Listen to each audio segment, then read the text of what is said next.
You ever look at your new computer and wonder why it has like 8 cores instead of just one ridiculously fast one? For decades, making a computer faster was simple. Just crank up the speed. But then, pretty much overnight, the entire industry slammed into a physical, immovable wall. Okay, let's get into it. So picture this. Inside every single computer, you've basically got a tiny city, home to billions of little workers, transistors. For about 30 years, the strategy to make the city more productive was just to make every single citizen, every transistor, run faster and faster and faster. It was this amazing golden age of speed, until it wasn't. The whole city was in danger of, well, burning to the ground. So yeah, let's rewind to that golden age. This was a time when getting a faster computer was predictable, it was exponential, and it all came from just making one single part work harder. Okay, now check out this graph. What you're looking at, that blue line, that's the clock rate. You can think of it as the heartbeat of the processor. And just look at that climb. It goes from just 12.5 megahertz in 1982 to over 3,600 in the early 2000s. It was just this relentless, unstoppable march toward faster and faster machines. Think of it like a kitchen with one single genius chef. For years, if you wanted more meals out the door, the solution was just to make that one chef chop, stir, and cook at lightning speed. And for a long, long time, it worked beautifully. But that genius chef was starting to sweat. A lot. And that brings us right to the crisis. The moment when the hidden cost of all that speed finally came due. Engineers gave it a name, the power wall. Let's look at that graph again, but this time, focus on the black line. That's power consumption in watts. You can see it tracks the clock rate almost perfectly. More speed meant more power, and more power always means more heat. By the time the Pentium 4 came out, these things were drawing over 100 watts. They were turning into these tiny, incredibly expensive space heaters. And this wasn't just some abstract problem. As one source from back then put it, engineers had run into the practical power limit, a very real, very hot ceiling. You just couldn't cool these chips down fast enough to stop them from damaging themselves. That relentless chase for speed had a very real physical consequence. So what exactly is the power wall? Well, it really boils down to two fundamental limits.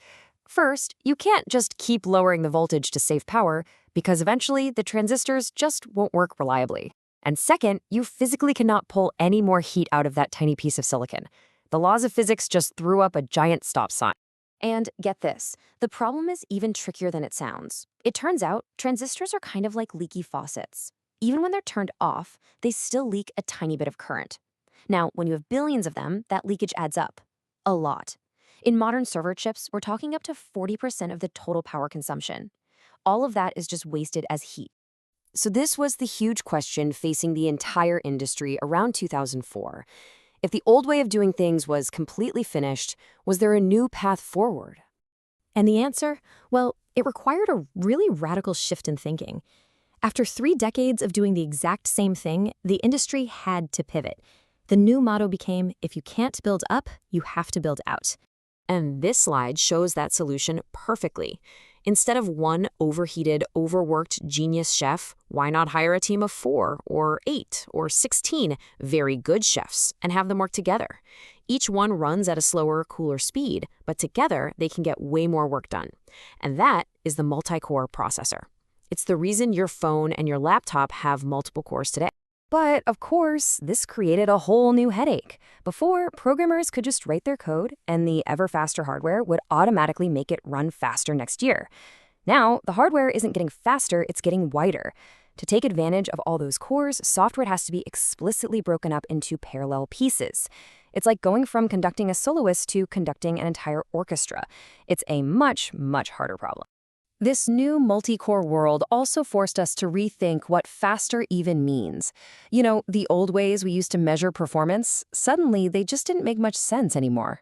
For a long time, everybody talked about MIPS, millions of instructions per second. The logic seems totally sound, right? A computer that can chew through more instructions in a second must be the faster machine. But as we're about to see, that can be dangerously misleading. Okay, so let's look at this quick example. We've got two computers, A and B. They have the exact same clock rate. Now, computer A needs to execute more instructions, but it does so more efficiently. It has a lower CPI, or clock cycles per instruction, which means it takes fewer ticks of the processor's internal clock to get each instruction done. So, just looking at the data, which one do you think has the higher MIPS rating? Which one should be faster, at least on paper? Well, if we do the math, computer A clocks in at a cool 4,000 MIPS, while computer B is only at 3636. So, according to this classic metric, computer A is the clear winner. Case closed, right? Not so fast. When we measure what actually matters, how long it takes to run the program, computer B wins. It finishes the job in 2.2 seconds, while computer A takes 2.5 seconds. The machine that looked slower on paper is actually 13% faster in reality. And this is really the key takeaway here. MIPS just doesn't tell the whole story, because not all instructions are created equal. Some are simple, some are super complex. The only thing that truly matters is time. How long does it take to get the answer? That's it. All right, finally, let's look at one last critical idea that governs all performance, especially in our multi-core world: the law of diminishing returns. In computer science, this is called Amdahl's law. It's a fancy name for a really simple idea. If you make one part of a system incredibly fast, your overall speed up is still limited by all the parts you didn't touch. Let's just walk through a simple example. Say a program takes 100 seconds. A single function in that program is responsible for 80 of those seconds. So you work some magic and make that function twice as fast. So it now only takes 40 seconds. So the total time is now the new 40 seconds, plus the 20 seconds from the parts you didn't change, for a total of 60 seconds. You doubled the speed of the bottleneck, but the overall speed up was only 1.67x. This leads to a famous piece of advice: make the common case fast. Focus your energy where it's actually going to have the biggest impact. So we've gone from a world of one sprinting chef to a world of a huge team working in a kitchen. The question is no longer just about making things faster. It's about coordination, communication, and intelligence.